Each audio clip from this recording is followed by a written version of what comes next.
Hello +1 class. ਆਪਾਂ ਅੱਗੇ ਆਪਣਾ ਟੌਪਿਕ ਕੰਟੀਨਿਊ ਕਰਦੇ ਹਾਂ। ਮੋਸ਼ਨ ਇਨ ਸਟ੍ਰੇਟ ਲਾਈਨ ਦੇ ਵਿੱਚ ਫਸਟ ਟਰਮ ਹੈ ਪਾਥ ਲੈਂਥ ਜਾਂ ਪਾਥ।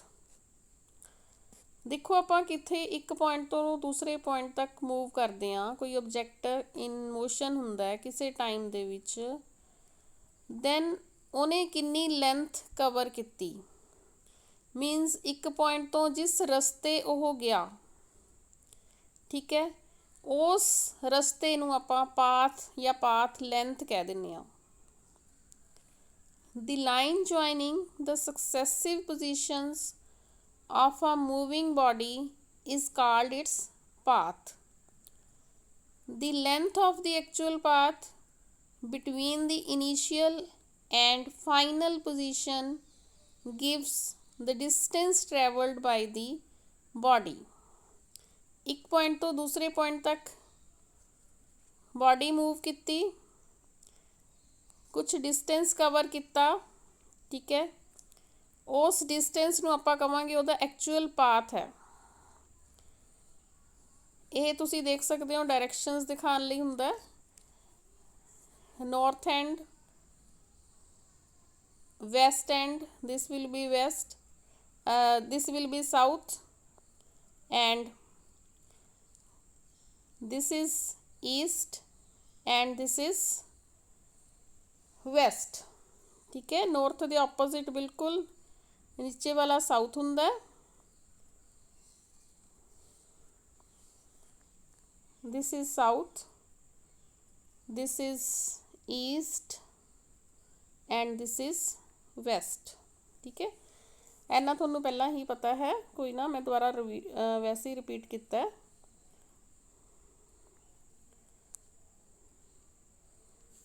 हाँ जी, मूव कर रही है परसन, जिस सक्सैसिव पोजीशन है उसकी, ठीक है। पहला 5 किलोमीटर गया, दैन 2 किलोमीटर गया, दैन 5 किलोमीटर एंड 2 किलोमीटर, यदा टोटल डिस्टेंस है जो इन्हें कवर की। एंड इस जिस ये दिखा रही है रस्ता, this is its path and path length total कितनी होगी 7 किलोमीटर, ठीक है। Distance travelled is 7 kilometre. Now कोई पर्सन मूव कर रही है 5 kilometre, then he comes back, दोबारा उसी पोजीशन ते वापस आता है, 5 किलोमीटर ही अपनी वापस पोजीशन ते आ जाता है, ठीक है। इस केस च आपां कहांगे डिस्टेंस ट्रैवल्ड इज 10 किलोमीटर, ठीक है। अगली टर्म है डिसप्लेसमेंट। डिस्टेंस ते डिसप्लेसमेंट च बड़ा इंटरस्टिंग जिहा एक डिफरेंस है। तुसीं डिस्टेंस तो समझ चुके हो ना, वट इज़ डिसप्लेसमेंट, ध्यान नाल सुनना है। Displacement is the directed line segment joining the initial and final position of a moving body. यह मैटर नहीं करता हैगा कि एक बॉडी किस रस्ते तो एक पॉइंट तो दूसरे पॉइंट तक गई। मैटर की करता डिसप्लेसमेंट च, direct line segment joining the initial and final position of a moving body, कि पहला बॉडी कित्थे सी, लास्ट च बॉडी फाइनल पोजीशन उहदी की है, उहदे विच उस पॉइंट तो फाइनल पॉइंट तक जिहड़ा आपां लाइन सेगमेंट ड्रॉ कर सकते हैं, जिहड़ी आपां शॉर्टेस्ट डिस्टेंस शो कर देने आ, that is displacement. Now C,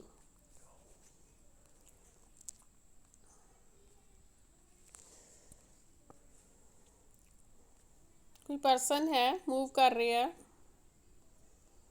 he is in motion 5 kilometre, then 2 kilometre, हाँ जी। हुण 5 + 2 7 किलोमीटर तो यदी होगी डिस्टेंस, बट डिसप्लेसमेंट कितना होया, डिसप्लेसमेंट होया this much from initial point to final point, directed line segment joining the initial and final position of a moving body. ठीक है, यही हैगा इहदा डिसप्लेसमेंट।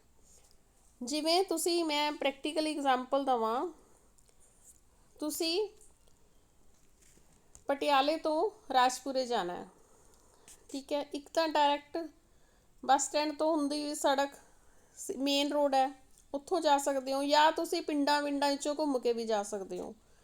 ठीक है, पिंडां पुंडां चों घूम के जाने हो तुहानूं ज़्यादा डिस्टेंस लगता है, डायरैक्ट जाने हो तुसी जिहड़ा डिसप्लेसमेंट है वो डिस्टेंस नालों घट हुंदा है। ठीक है, हुण जे तुसी डिसप्लेसमेंट दसना है तो शॉर्टेस्ट डिस्टेंस दसनी है पटियाला तो राजपुरा कितनी है। हाँ, जे तुसी पिंडां चों घूम के गए हो तो थोड़ी वो डिस्टेंस कवर्ड है, वो डिसप्लेसमेंट नहीं है। फिर तुसी अपनी टोटल अपनी कार की रीडिंग दस के देख के दस सकते हो कि असी इन्ने किलोमीटर सफ़र तय किया, इन्ने किलोमीटर असी डिस्टेंस कवर किया। नाउ इस जे आपां कड्डांगे मेजर करांगे, वैसे 7 किलोमीटर सीगा डिस्टेंस, पर डिसप्लेसमेंट इहदा हैगा 6.57 kilometre in this direction. Pink colour की लाइन दिखाई हुई है इस डायरैक्शन दे विच डिसप्लेसमेंट आ वो। एक परसन मूव कर रही है, 5 किलोमीटर गया, 5 किलोमीटर वो बैक आ गया, इनिशियल तो फाइनल पोजीशन ਉਹਦੀ ਕੀ ਸੀਗੀ, ओरिजन जितों शुरू होया सी उत्थे ही वापस आ गया। दैन ਇਹਦਾ डिसप्लेसमेंट तो पिछले केस 'ਚ ਤੁਸੀਂ दस चुके हो कि देख चुके हो 10 किलोमीटर सी, बट डिसप्लेसमेंट ਇਹਦਾ की होएगा 0 किलोमीटर। ठीक है, क्योंकि यदि पोजीशन चेंज हो ही नहीं, इनिशियल तो फाइनल पोजीशन सेम है, इस करके इसका डिसप्लेसमेंट आप लवांगे 0 kilometre. This is interesting thing in displacement. If a body changes from one position x1 to another position x2, then the displacement delta x नाल show करांगे in time interval delta t। delta t की है t2 minus t1, x2 position ते किन्ने time ते पहुंची t2, x1 position ते कदों सीगी t1 टाइम ते। दैन आपां कवांगे डिसप्लेसमेंट उहदा है delta x is equal to x2 minus x1। So आपां डिसप्लेसमेंट बारे की कनक्लूजन कर सकते हैं कि डिसप्लेसमेंट एक्चुअली है कि एक तो यह है कि डिसप्लेसमेंट वैक्टर क्वांटिटी है। स्केलर एंड वैक्टर क्वांटिटीज़ बारे भी तुहानूं दस दिन्ने आ। क्वांटिटीज़ मतलब मास, लेंथ, टाइम, विलोसिटी, एक्सेलरेशन, ये सारिया फिजिकल क्वांटिटीज़ होंदियां ने, है ना। ਇਹਦੇ ਵਿੱਚ कुछ क्वांटिटीज़ होंदियां ने जिन्हां दा सिर्फ मैगनीट्यूड हुंदा है, कोई डायरैक्शन नहीं हुंदी हैगी। जिन्हां दा ओनली मैगनीट्यूड हुंदा है उहनूं आपां कहने आ स्केलर क्वांटिटी। जिवें डिस्टेंस जिहड़ी हैगी आ, वो स्केलर क्वांटिटी है। डिस्टेंस तुहानूं हुण एक्सप्लेन कीती है। इस तरह ही मास लै लो, मास स्केलर क्वांटिटी है। लेंथ, टाइम, स्पीड, टैंपरेचर, इन्हां दी कोई डायरैक्शन नहीं हुंदी हैगी। तुसीं कहोगे कि कितनी लेंथ है 5 किलोमीटर, ठीक है, but not in any direction. आपां मैंशन नहीं करते हैगे लेंथ की, आपां डायरैक्शन मैंशन नहीं करते हैगे, ठीक है। Then it is scalar quantity. Vector quantity हुंदी है जिहदा मैगनीट्यूड भी हुंदा है, डायरैक्शन भी हुंदी है, ठीक है। आपां पर्टिकुलर दसते हैं, जिवें आपां मैं डिसप्लेसमेंट के केस 'च दस्सिआ, एक पर्टिकुलर डायरैक्शन है इनिशियल पॉइंट तो फाइनल पॉइंट तक बॉडी की मूवमेंट, ठीक है। इस तरह ही विलोसिटी की भी डायरैक्शन होंदी है। एक्सलरेशन, फोर्स भी किसी खास डायरैक्शन च अपलाई किया जाता है।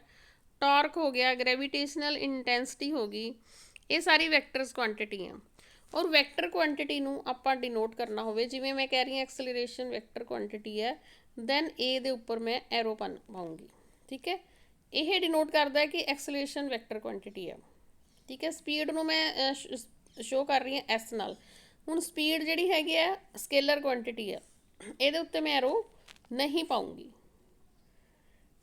ठीक है। उस तो बाद आ जाओ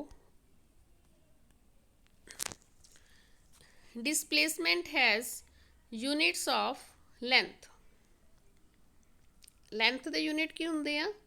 ਸੈਂਟੀਮੀਟਰ, ਮੀਟਰ, ਕਿਲੋਮੀਟਰ, ਇਸ ਤਰ੍ਹਾਂ ਹੀ ਡਿਸਪਲੇਸਮੈਂਟ ਦੇ ਸੇਮ ਯੂਨਿਟ ਹੁੰਦੇ ਆ। The displacement of an object in a given time interval can be positive, zero or negative। ਇਹ ਹੁਣ ਧਿਆਨ ਨਾਲ ਸਮਝਣ ਵਾਲਾ ਹੈ। ਆਪਾਂ ਡਾਇਗਰਾਮ ਬਣਾ ਲੈਂਦੇ ਹਾਂ ਇੱਕ। ਪਹਿਲਾਂ ਆਪਾਂ ਪੋਜ਼ਿਟਿਵ ਦੇਖਦੇ ਹਾਂ। What is positive displacement. आप पॉइंट ले ले ए बी, ठीक है। This point is O, then A, then B. आप कोई पार्टिकल कंसीडर कर लेने जिहड़ा ओ तो स्टार्ट हो रहा है, इस लाइन के अकॉर्डिंग चल रहा है, ठीक है। ओ ओरिजन है एंड पार्टिकल मूव कर रहे हैं ए तो बी तक टी टाइम दे विच। ਇਹਦੇ ਵਿੱਚ ਹੁਣ ओ ए है x i, O A is equal to x i, ठीक है। This distance is x i and O B distance है x f, right. Then displacement of particle in time t, t time दे विच particle कितना displacement cover किया, that will be equal to delta x and delta x is equal to O B minus O A. O B minus O A की है x f minus x i, ठीक है। हुण तुसीं देख सकते हो कि एक्स एफ जिहड़ा है ओह वड्डा है एक्स आई नालों। जे एक्स एफ वड्डा है दैन यह क्वांटिटी पॉजिटिव होएगी, तो आप कहांगे डिसप्लेसमेंट पॉजिटिव है, ठीक है। इस तो बाद आप देखते हैं डिसप्लेसमेंट नैगेटिव किवें हुंदा है। इस तरह ही एक आप पाथ ले लेने। This is point O, this point इत्थे एक पॉइंट ले लो पॉइंट बी, इत्थे पॉइंट ले लो ए, ठीक है। कोई पार्टिकल मूव कर रही है from A to B in time T. हुण इस ओ ए की है, this distance is x i, ठीक है। ओ बी डिस्टेंस है x f. Then displacement of the particle in time interval T की होएगा डेल्टा एक्स की होएगा x f minus x i, ठीक है। इस तुहानू देख ही रहे हो कि एक्स एफ जिहड़ा है वो छोटा है एक्स आई तो, ठीक है। Then this will be negative, इसनू कहने आपां नैगेटिव डिसप्लेसमेंट। जीरो डिसप्लेसमेंट की तुहानू एग्जाम्पल पहला ही दसती, जदों एक बॉडी ओ जीरो ओ तो लेके ए तक आई, ए तो फिर वापस, ठीक है, ओ ते आ गई। फस्ट ओदी डायरैक्शन ए सीगी, दैन दोबारा वो ओ ते आ गई, दैन इहदा डिसप्लेसमेंट की होएगा जीरो।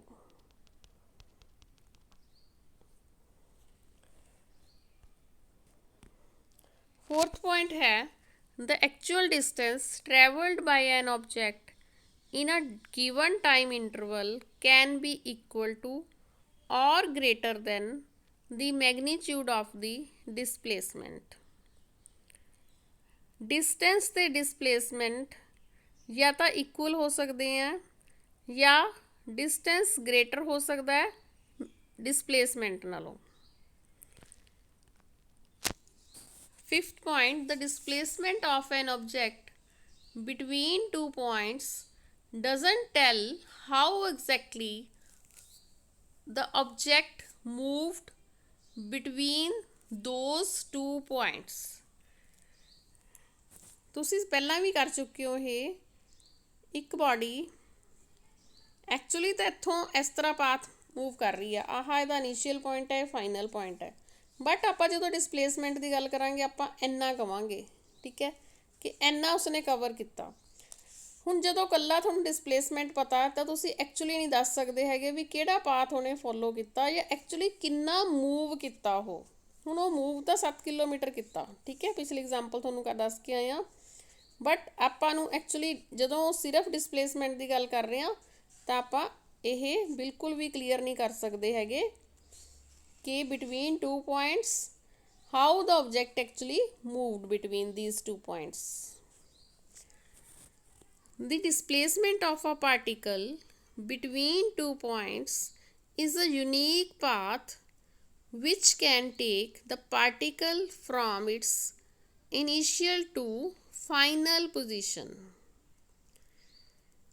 डिसप्लेसमेंट ਇੱਕੋ ਹੀ ਇੱਕ ਪਾਥ ਹੁੰਦਾ ਹੈ, ਯੂਨੀਕ ਪਾਥ ਹੁੰਦਾ ਹੈ, ਠੀਕ ਹੈ, ਸ਼ਾਰਟੈਸਟ ਪਾਥ ਹੁੰਦਾ ਉਹ between initial and final position ਦੇ. ਜਿਹੜਾ ਸਭ ਤੋਂ ਛੋਟਾ ਪਾਥ ਹੋਏਗਾ ਉਹੀ ਡਿਸਪਲੇਸਮੈਂਟ ਹੁੰਦਾ, ਇਸੇ ਕਰਕੇ ਇਹ ਯੂਨੀਕ ਹੁੰਦਾ. The displacement of an object is not affected due to the shift in the origin of the position axis. ਆਪਾਂ ਪੋਜੀਸ਼ਨ ਐਕਸਿਸ ਤੇ ਉਹਦੀ ਪੋਜੀਸ਼ਨ ਜੇ ਆਪਾਂ ਚੇਂਜ ਵੀ ਕਰ ਦਈਏ then डिसप्लेसमेंट चेंज नहीं होएगा, डिसप्लेसमेंट उन्ना ही रहेगा. हाँ जी, एक बॉडी मूव की बॉल दिखा रहे हैं, बॉल ए तो सी तक आई, सी तो बी तक आई, ठीक है, ये हैगी इहदी डिस्टेंस, बट एक्चुअली डिसप्लेसमेंट आपां की कवांगे बॉडी का जस्ट लवांगे ए तो बी. जिहड़ी उपरली डॉटेड लाइन है दैट इज़ डिस्टेंस, निचली जिहड़ी डार्क लाइन है दैट इज़ डिसप्लेसमेंट. डिफरेंस की है, डिस्टेंस स्केलर क्वांटिटी है, डिसप्लेसमेंट वैक्टर क्वांटिटी है. इस दे विच तुसी जे डिफरेंस तुहानू 3 मार्क्स दा आ जाए तो तुसी डेफिनेशन भी लिख सकते हो डिस्टेंस ते डिसप्लेसमेंट दी अलग अलग. एक होर डिफरेंस है, distance travelled bye a moving body can not be zero but displacement of a moving body can be zero. तुहानू दिखाया भी है भी जीरो किस तरह हो सकता है, ठीक है. बाकी तुसी इस भी पॉइंट लै सकते हो कि distance travelled by an object in a given time is never negative or zero. Negative भी नहीं हो सकता हैगा, but displacement zero positive negative हो सकता है. और distance travelled in a given time is either equal to or greater than displacement but never less than displacement, ठीक है. इस दे विच तुसी जिन्ने भी पॉइंट हाल तक पढ़ाए हैं सारे तुसी लिख सकते हो. अगेन स्केलर क्वांटिटीज़ दे एंड वैक्टर क्वांटिटीज़ बारे है जिहड़ी मैं तुहानू ऑलरेडी दस चुकी हाँ. स्केलर क्वांटिटी वो फिजिकल क्वांटिटी हुंदी है जिहदा सिर्फ मैगनीट्यूड हुंदा है. Examples length, mass, time, speed, energy, temperature. Vector quantities जिहदा मैगनीट्यूड भी हुंदा है एंड डायरैक्शन भी हुंदी है. Displacement, velocity, acceleration, momentum, force, ये सारी क्वांटिटीज़ वैक्टर क्वांटिटीज़ हैं. पाथ, डिस्टेंस, डिसप्लेसमेंट तुहानू समझाता. हुण उस तो अगे आपां टर्म आने आ स्पीड. What is speed? बड़ी कॉमनली तुसी यूज़ करते हो, ज़्यादा स्पीड ते चला रहे हैं बाइक, हौली स्पीड ते चलाना चाहिए, ਉਹ speed in terms of physics, in language of physics actually ਹੁੰਦੀ ਕੀ ਹੈ? The time rate of change of distance of a particle is called speed. Speed ਹੁੰਦੀ ਹੈ total path length ਕਿੰਨੀ ਕਵਰ ਕੀਤੀ, total ਰਸਤਾ ਕਿੰਨਾ ਕਵਰ ਕੀਤਾ, upon ਕਿੰਨੇ ਟਾਈਮ 'ਚ ਕੀਤਾ, ਠੀਕ ਹੈ। actual distance covered upon time taken, ਠੀਕ ਹੈ। ਇਸ 'ਚ ਆਪਾਂ ਡਿਸਟੈਂਸ ਲੈਂਦੇ ਹਾਂ, ਡਿਸਪਲੇਸਮੈਂਟ ਨਹੀਂ ਲੈਂਦੇ ਹੈਗੇ। ਇਸ ਕਰਕੇ ਪਰਟੀਕੂਲਰ ਜਦੋਂ ਸਪੀਡ ਦੀ ਗੱਲ ਕਰਨੀ ਹੈ ਤਾਂ ਤੁਸੀਂ distance travelled upon time taken ਲਿਖਣਾ। ਸਪੀਡ ਨੂੰ ਆਪਾਂ ਡਿਨੋਟ ਕਰ ਸਕਦੇ ਹਾਂ v ਨਾਲ, ਡਿਸਟੈਂਸ ਨੂੰ ਡਿਨੋਟ ਕਰਦੇ ਹਾਂ s and time taken t। So v is equal to s upon t। Speed scalar quantity ਹੈ ਕਿਉਂਕਿ ਇਹਦੀ ਕੋਈ ਡਾਇਰੈਕਸ਼ਨ ਨਹੀਂ ਹੁੰਦੀ ਹੈਗੀ। ਸਪੀਡ ਵੀ ਪੋਜ਼ਿਟਿਵ ਜਾਂ ਜ਼ੀਰੋ ਹੋ ਸਕਦੀ ਹੈ, ਬਟ ਸਪੀਡ ਕਦੇ ਵੀ ਨੈਗੇਟਿਵ ਨਹੀਂ ਹੁੰਦੀ। ਜਿਵੇਂ ਡਿਸਟੈਂਸ ਕਦੇ ਵੀ ਨੈਗੇਟਿਵ ਨਹੀਂ ਹੁੰਦਾ ਹੈਗਾ, ਉਸ ਤਰ੍ਹਾਂ ਸਪੀਡ ਵੀ ਕਦੇ ਵੀ ਨੈਗੇਟਿਵ ਨਹੀਂ ਹੁੰਦੀ ਹੈਗੀ। ਕਾਰ ਦੇ ਵਿੱਚ ਤੁਸੀਂ ਦੇਖਿਆ ਸਪੀਡੋਮੀਟਰ ਲੱਗਿਆ ਹੁੰਦਾ, ਜਿੱਥੋਂ ਆਪਾਂ ਸਪੀਡ ਦੇਖਦੇ ਹਾਂ।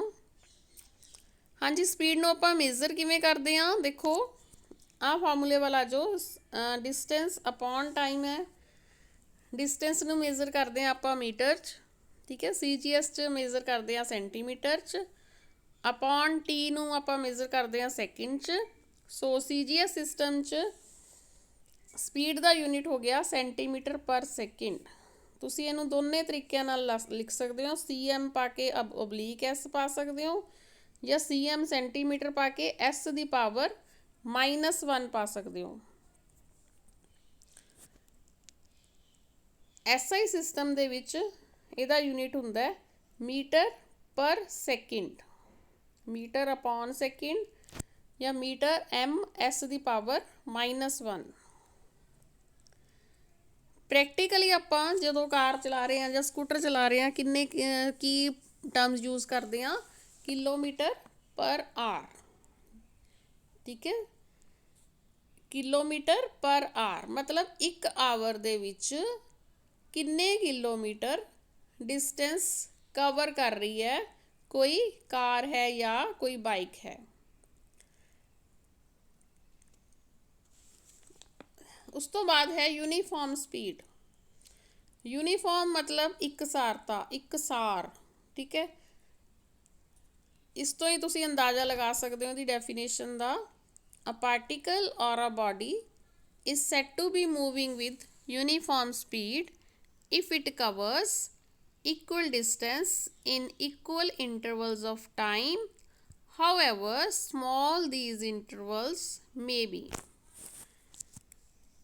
ਦੇਖੋ ਕਿਸੇ ਬਾਡੀ ਨੇ ਜਾਂ ਪਾਰਟੀਕਲ ਨੇ ਪਹਿਲੇ 1 ਮਿੰਟ 'ਚ ਮੰਨ ਲਓ 10 ਮੀਟਰ ਡਿਸਟੈਂਸ ਕਵਰ ਕੀਤੀ, ਦੂਸਰੇ ਮਿੰਟ 'ਚ ਵੀ 10 ਮੀਟਰ ਡਿਸਟੈਂਸ ਕਵਰ ਕੀਤੀ, ਤੀਸਰੇ ਮਿੰਟ 'ਚ ਵੀ 10 ਮੀਟਰ ਕੀਤੀ, ਚੌਥੇ ਮਿੰਟ 'ਚ ਵੀ 10 ਮੀਟਰ ਕੀਤੀ। ਜਾਂ ਇੱਕ ਕਾਰ ਇਸ ਤਰ੍ਹਾਂ ਮੂਵ ਕਰ ਰਹੀ ਹੈ ਜਿਹੜੀ ਪਹਿਲੇ ਘੰਟੇ 'ਚ ਵੀ 50 ਕਿਲੋਮੀਟਰ ਗਈ, ਦੂਸਰੇ ਘੰਟੇ 'ਚ ਵੀ 50 ਕਿਲੋਮੀਟਰ ਗਈ, ਤੀਸਰੇ ਘੰਟੇ 'ਚ ਵੀ 50 ਕਿਲੋਮੀਟਰ ਗਈ, ਦੈਨ ਵੀ ਵਿਲ ਸੇ ਕਿ ਇਹ ਯੂਨੀਫਾਰਮ ਸਪੀਡ ਦੇ ਵਿੱਚ ਹੈ। Equal distance in equal intervals of time.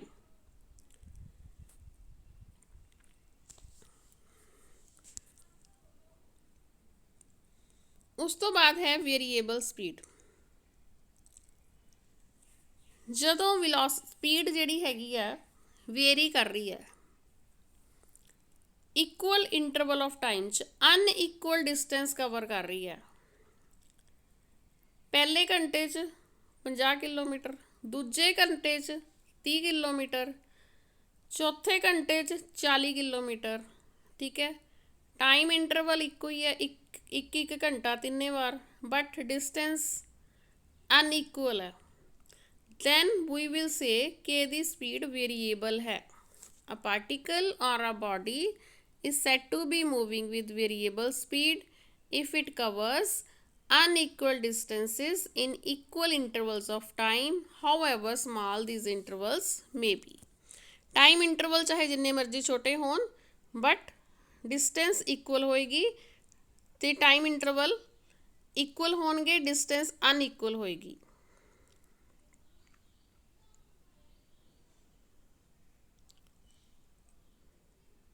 Average speed किसी भी चीज़ की आप एवरेज कढ़ते होंगे। देखो जो कोई चीज़ वेरी करती होंगी है तो वो आप एवरेज कढ़ लेने होंगे, ठीक है।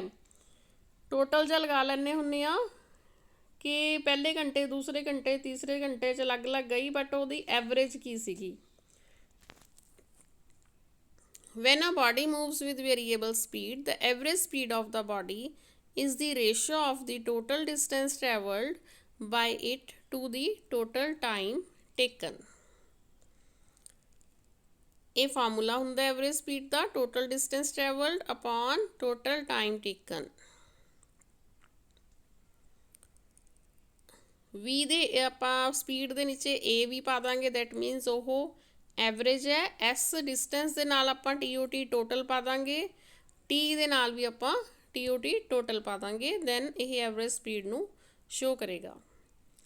If a particle covers the first half of the total distance with the speed A and the second half with the speed B, कोई पार्टिकल है टोटल डिस्टेंस का पहला अद्धा हिस्सा उन्हें A स्पीड नाल कवर किया, दूसरा अद्धा हिस्सा उन्हें B स्पीड नाल कवर किया। मतलब जे उन्हें 20 किलोमीटर जाना है तो पहले 10 किलोमीटर उसकी स्पीड सीगी A, अगले 10 किलोमीटर उसकी स्पीड सीगी B।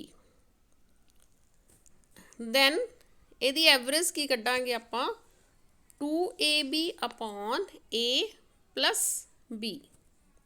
ਇਹ ਫਾਰਮੂਲੇ ਨਾਲ ਆਪਾਂ ਨੂਮੈਰੀਕਲ ਵੀ ਸੋਲਵ ਕਰ ਸਕਦੇ ਹਾਂ। ਨੈਕਸਟ ਹੈ if a particle covers first 1/3 of a distance with speed A, second 1/3 of the distance with speed B and third 1/3 of the distance with speed C। ਹੁਣ ਆਪਾਂ ਟੋਟਲ ਡਿਸਟੈਂਸ ਨੂੰ 3 ਹਿੱਸਿਆਂ 'ਚ ਵੰਡ ਲਿਆ, ਤਿੰਨੇ ਹਿੱਸਿਆਂ ਦੀ ਅਲੱਗ-ਅਲੱਗ ਸਪੀਡ ਹੈ। ਪਹਿਲੇ ਜਿਹੜੇ 1/3 ਹਿੱਸੇ ਦੀ ਸਪੀਡ ਹੈ A, ਦੈਨ ਅਗਲੇ 1/3 ਹਿੱਸੇ ਦੀ ਸਪੀਡ ਹੈ B, ਲਾਸਟ ਵਾਲੇ 1/3 ਹਿੱਸੇ ਦੀ ਸਪੀਡ ਹੈ C। ਦੈਨ ਵੀ ਐਵਰੇਜ ਦਾ ਫਾਰਮੂਲਾ ਕੀ ਹੋਏਗਾ 3ABC upon AB plus BC plus CA।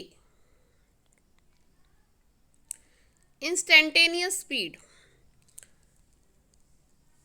when a body is moving with variable speed, the speed of the body at any instant is called instantaneous speed।